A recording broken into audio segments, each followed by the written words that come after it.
राधा जी। क्या कहा? राधा जी। तुम्हारा दिमाग तो ठीक है, ये राधा जी क्या है? राधा जी, वो बात ही कुछ ऐसी है। कभी आपने मुझे गौर से देखा है? रोज तो गौर से देखती हूँ। नहीं, ऐसे नहीं, गौर से।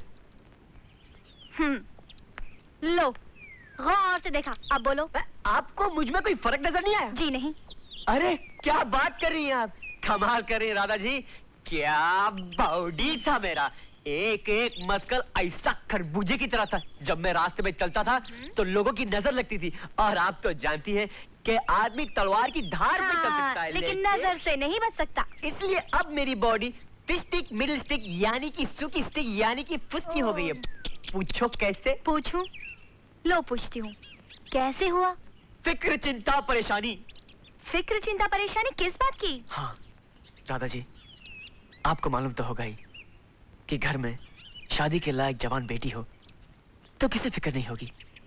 किसके घर कौन सी लड़की जवान होगी जिसकी तुम्हें फिक्र हो रही है? हाँ, क्या आप और साहब जी मुझे अपना नहीं समझते? क्या वो घर मेरा घर नहीं है? हम तुम्हें अपना ही समझते हैं और हमारा घर तुम्हारा ही है। बस तो फिर मैं आप ही के घर की बात कर रहा हूँ और आप ही वो लड़की है जिसकी शादी की मुझे फिक्र है। आप क्या समझती हैं? मुझे आपकी शादी की फिक्र नहीं है? बहुत फिक्र है। और आप भी अपनी शादी के बारे में कुछ कीजिए वरना इस फिक्र के बारे में मेरा ध्यान हो जाएगा। I tell you to be doing something or die. Understand? मुझे भी मेरी शादी की फिक्र है गोपाल जी, मगर लड़का भी तो अच्छा मिलना चाहिए। मुझे माफ कीजिए मैडम, मुझे लगता आपकी करीब की निगाह कुछ कमजोर है। जी हाँ, आप अपने लिए करीब का चश्मा, खैर कोई बात नहीं। आपकी और मेरी बीच की दूरी का फासला कितना है? हाँ? यही कोई 2 फुट। बस तो फिर आप 2 फुट की दूरी का चश्मा बनवा लीजिए और फिर आपके सारे प्रॉब्लम सॉल्व हो जाएंगे, क्योंकि आपको 2 फुट की दूरी पर एक हट्टा कट्टा उल्लू का पट्टा दिखाई देगा। आप समझ रही ना मैं आपसे क्या कह रहा हूँ? बिल्कुल समझ रही हूँ। आपको मेरी चिंता और फिक्र करने की जरूरत नहीं है। मेरे रास्ते से हटिए एंड बाय। अरे बच के मेरी जान कहाँ तू जाएगी? माय डियर राधा, मैं हमेशा समझता था कि रिश्ते तोड़ने या जोड़ने ज्यादा मुश्किल होते हैं, मगर आज पता चला कि रिश्ते बदलने ज्यादा मुश्किल होते हैं। मैं हमारे बचपन के इस दोस्ती के रिश्ते को मोहब्बत में बदलना चाहता हूँ।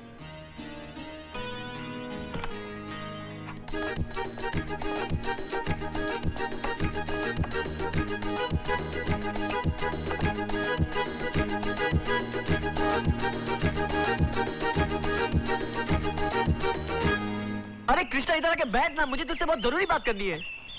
मुझे भी तुझे आज कुछ बताना है, मगर पहले तू बोल क्या बात है। देख देख देख देख देख देख देख, मैं राधा से बहुत प्यार करता हूँ और मैं उसके साथ शादी करना चाहता हूँ। अब मेरा तेरे अलावा है कौन जो जाके राय साहब से बात करे? ना मुझे अच्छी तरह बात करनी आती है, ना मैं पढ़ा लिखा हूँ, तो तुझे भी जाके ये बात करनी पड़ेगी।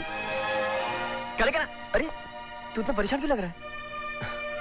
परेशान इसलिए कि मुझे अभी अभी याद आया कि मैं अपनी एक बहुत जरूरी एप्लीकेशन एक गलत जगह डालकर आया हूँ। मुझे अभी इसी वक्त वहां जाना होगा। अरे मैं इतनी जरूरी बात कर रहा हूँ और तू अपनी किचन की बात कर रहा है? तू फिक्र मत कर, मैं तेरा काम कर दूंगा। I tell you, भूलना मत, मेरी और राधा की जिंदगी के सवाल है। I tell you, भूलना मत। Best of luck.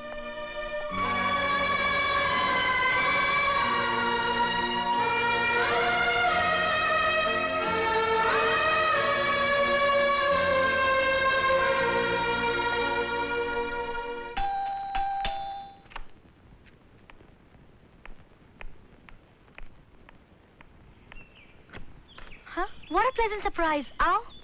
Thank you. मैं कुछ जरूरी काम से निकला था, बहुत जोर से प्यास लगी, यहाँ चला आया। एक गिलास पानी मिल सकता है? आराम से बैठो, मैं भी पानी लेके आती हूँ।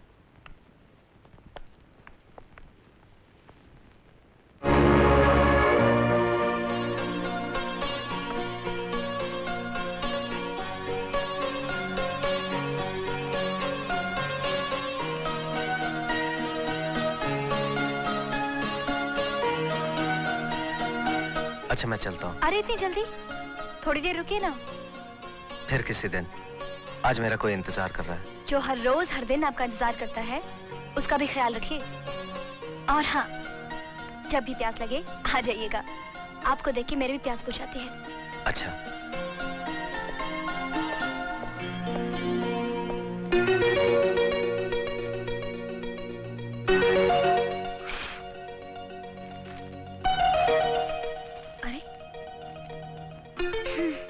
लगता है कोई खत रखना भूल गया।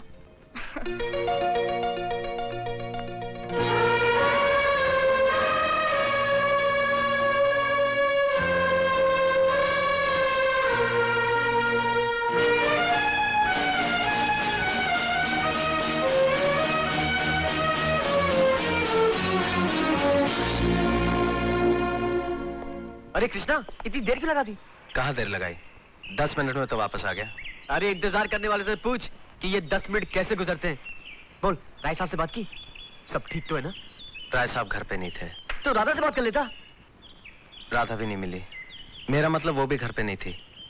खैर, आज नहीं तो कल, जब बचपन से आज तक ठहरा हूं, तो एक दिन और सही, लेकिन मेरे दोस्त कल जाके जरूर ये बात कर लेना। चलो। गोपाल बहुत अच्छा लड़का है राय साहब। मैं जानता हूं गोपाल बहुत अच्छा लड़का है, इतना अच्छा कि उसके अच्छेपन की मिसाल दी जा सकती है, मगर वो करता क्या है? कुछ नहीं। कृष्णा, मैं उन दकियानूसी लोगों में से नहीं हूं जो ये पूछते कि उसका बाप कौन था, उसकी मां कौन थी, वो कौन से खानदान से है, किस घराने से ताल्लुक रखता है। मगर एक बाप होने की हैसियत से इतना पूछने का हक तो है मुझे कि वो खुद क्या करता है, वो खुद कौन है। बेटे, शादी करके घर बसाने के लिए सबसे पहले एक घर की जरूरत होती है, और वो घर मोहब्बत से नहीं, पैसे से चलता है। अगर वो हमारी बेटी को पसंद है तो उससे कहीं ज्यादा हमें पसंद है। जाओ उससे कह दो कि हमें कोई एतराज नहीं। अगर वो हमारी बेटी का हाथ मांगना चाहता है तो उससे कह दो कि हमसे नीचे खड़े होकर नहीं, हमसे ऊपर खड़े होकर मांगे। जो कुछ राय साहब ने कहा बिल्कुल ठीक कहा। मैं तो कहता हूं ये तो उनका बड़प्पन है, उनकी शराफत है कि उन्होंने सिर्फ इतना पूछा कि मैं करता क्या हूं। उनको तो ये भी पूछने का हक है कि मैं हूं कौन, मैं किस खानदान से ताल्लुक रखता हूं, मेरा बाप कौन था, मैं बेटा किसका हूं। तो फिर तेरे पास, हमारे पास क्या जवाब रह जाता? लेकिन ये सब भूलकर उन्होंने मुझ पर, मेरी मोहब्बत पर एक बहुत बड़ा एहसान किया है। अगर इन एहसानों का मैं जरा सा भी हिस्सा चुका सकूं तो मैं उनकी बेटी के काबिल बनूंगा। मैं वादा करता हूं, कृष्ण, मैं तेरी कसम खाता हूं कि मैं राय साहब से, राधा से तब तक नहीं मिलूंगा जब तक मैं उनकी नजरों में इस काबिल ना हो जाऊं कि मैं राधा का हाथ उनके बराबर खड़ा होकर मांग सकूं। मैं कल सुबह होते यहां से चला जाऊंगा और मैं तब तक नहीं लौटूंगा जब तक मैं कुछ बनना चाहूं। अच्छा दोस्त, तो मैं चलता हूं। तू अपना और राधा का ख्याल रखना और दुआ करना कि मैं अपने इरादों में जल्दी कामयाब हो सकूं और तुम लोगों के पास फिर से आ सकूं। और अगर कामयाब नहीं हुआ तो मेरी यही सजा है कि मैं तुम लोगों से दूर रहकर तुम लोगों के प्यार के लिए तड़पता रहूं। तू अपने इरादों में कामयाब होकर जरूर वापस आएगा मेरे दोस्त। मेरी दुआएं तेरे साथ हैं, भगवान तेरे साथ है। वो कहाँ चला गया? ये तो उसने बताया नहीं, मगर ये कहा कि कहीं और जाकर अपनी किस्मत आजमाऊंगा और जब तक बड़ा आदमी नहीं बन जाऊं वापस नहीं आऊंगा। ओह माय गॉड, ये क्या गजब कर दिया उसने। काश जाने से पहले वो मुझे मिलकर जाता, मुझे बताकर जाता। अब मैं उसे क्या बताऊंगी, कैसे बताऊंगी अपने दिल की बात। काश जाने से पहले मैं उसे कह सकती जो इतने सालों से कहना चाहती हूँ। पता नहीं अब मुझे वो सब कुछ कहने का मौका मिलेगा या नहीं।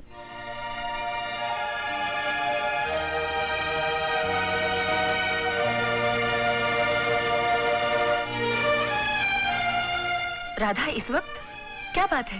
बड़ी परेशान लग रही हो। हाँ, मैं बहुत परेशान हूँ। मेरी समझ में नहीं आ रहा मैं क्या करूँ। जब समझ में नहीं आए कि क्या करें तो कुछ नहीं करना चाहिए, सिंपल। मजाक मत करो गीता, मैं आज बहुत सीरियस हूँ। मुझे आज न जाने ऐसा क्यों लग रहा है कि मेरी जिंदगी में अजीब सा तूफान आने वाला है। वैसे आजकल सब मीटरोलॉजिकल रिपोर्ट्स यानी कि मौसम की खबरें गलत ही निकलती हैं। तुम फिक्र मत करो, कोई तूफान नहीं आएगा, मौसम बहुत अच्छा रहेगा। प्लीज गीता, मेरी बात सुनो जो मैं तुमसे कहने आई हूँ। अच्छा बाबा, बोलो। आज गोपाल यहाँ से बहुत दूर चला गया, जिंदगी में कुछ बनने, पैसा कमाने, बड़ा आदमी बनने। ये तो बहुत अच्छी बात है। अच्छी बात है, मैं जानती हूँ, लेकिन वो ये सब मेरे लिए करने गया है। अब तुम ही बताओ मैं क्या करूँ? कृष्णा से जाकर कहो कि तुम उससे मोहब्बत करती हो और गोपाल को सिर्फ एक दोस्त समझती हो। नहीं, मैं कृष्णा से ये नहीं कह सकती कि मैं उसे प्यार करती हूँ। क्यों नहीं कह सकती? इसमें कैसी शर्म, कैसा ईगो? आज सब औरतें जब ये कहती हैं कि मर्दों के बराबर हैं, तो अपनी पसंद का इजहार करने का हक क्या उन्हें नहीं है? जाओ कृष्णा से कहो कि तुम उससे प्यार करती हो। मैं उसे ये नहीं कह सकती। पर क्यों नहीं कह सकती? क्योंकि कृष्णा ही गोपाल का रिश्ता लेके मेरे पापा के पास आया था। कृष्णा तुम्हारे लिए गोपाल का रिश्ता लेकर आया था? हाँ। Oh my God. Dear Radha, मैं जाने से पहले तुम्हें नहीं मिल सका, मुझे माफ करना। और खत इसलिए नहीं लिख सका कि काम की तलाश में सुबह से शाम हो जाती थी। अब मुझे काम के साथ साथ एक बहुत अच्छा इंसान, एक बहुत अच्छा दोस्त भी मिल गया है, जो मुझे अपने छोटे भाई से भी ज्यादा समझता है। इस अजनबी से मेरी मुलाकात एक अजीब इत्तेफाक से हुई। मैं यहाँ एक बार में काम कर रहा था। एक दिन ये अजनबी रात देर से आया और मुझसे एक ड्रिंक मांगी। मैंने कहा, सॉरी सर, बार बंद हो चुका है। बंद हो गया है तो भाई मुंह खोल दो। सॉरी सर, मुझे ऑर्डर्स नहीं है। I am sorry.